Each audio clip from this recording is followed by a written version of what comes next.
I'm going to ask some difficult questions, Joe. I'm going to start with you. 6 months underground in Indiana, much of that summer months, hot. What will the investigators be able to determine? What are they working with right now in terms of remains? Okay. Here's the upside. The good part to this, from a forensic standpoint, is that this person decided to cocoon her body. You had mentioned plastic wrap, and then of course you had this box that he facilitated in order to bury her in. So he has literally set up an environment in which there might be some level of preservation of evidence, certainly fiber evidence, particularly. I'm going to be very interested in trying to understand what they see in her neck when her neck was, quite frequently dissected at autopsy. You can actually still appreciate sometimes in a protected environment, even with decomposing remains, focal areas of hemorrhage around the neck. And that would marry up with the story that we're hearing about this belt that he used as a ligature. And he apparently used quite a bit of force. He talked about kind of cinching this thing up until she died. And that's going to be critical here, actually. Can I also just ask you to button up with that? You talked about how sealed the box was that he built, and the plastic wrap, the duct tape, the sealant, all the rest, the tarp. Would that have precluded cadaver dogs from being able to find that scent had they been employed properly over that burnt down garage and the debris left behind? I would think not, because cadaver dogs are specifically set up in order to search for decomposing human remains. And their spectrum, if you think about our light spectrum that we see with as humans, they have this incredible olfactory spectrum that they work upon. And no, I don't think that it would preclude, because what's going to happen is that you have certain fluids that will drip out, even in the sealed container, and you can still pretty much get an idea that there's something there, certainly for the dogs. It's just, how were they utilized? Did they recognize if there may have been a hit, even if it was a passive hit in that particular area? Okay, I had a feeling you were going to say that. Mike King, let's go back underground and the other box that was found alongside the bigger box that was built for poor Valerie, and that's the VHS tapes.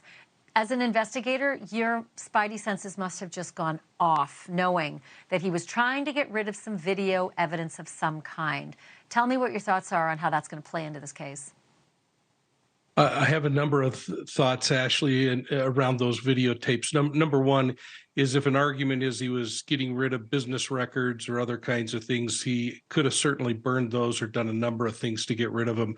VHS gives you a timestamp in our lives. Even people that are kind of slow to move and progress are probably not using VHS today. So the real frightening part is if these happen to contain information or video of other kinds of crimes or pornography, other kinds of things, it's stepping back quite a few years in time. But the tenor of what's in those videotapes is going to be really important to the investigation from a number of perspectives, and behaviorally, it's going to teach us a lot. It might tell us the kind of preferential person, if, for instance, this is pornography or smut films or something that is really violent in nature. So it's going to be important for us to understand what the preferential side of his victim selection is, if in fact he's a repetitive kind of offender. But everything's kind of looking like this was something that got out of control. The disorganization, even the fact of he may have had a hole there, he may have burned down a building, but I think that was all something that he took advantage of and then used the hole to help him get away with this thing and try to bury things away. Again, he could have used that fire, though, to destroy the body and a whole bunch of evidence. So behaviorally, there's a whole lot going on. Hopefully the investigators are really keen to what they're finding in that information, because it's going to tell us what his mindset is. And once we know his mindset, then we can start determining what the real course of action was.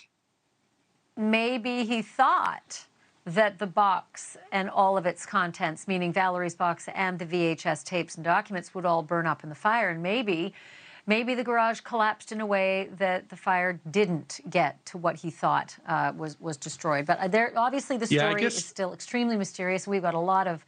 Make it real quick, Mike. What's your last thought? Yeah, I think the thing I think about here, Ashleigh, is that, or he was planning to go back and be able to revisit that spot and revisit the things that were hidden there. That to me is more important than just happen chance of I'm hoping I can burn this down. He would have never put that kind of action into preparing that body and burying it that way.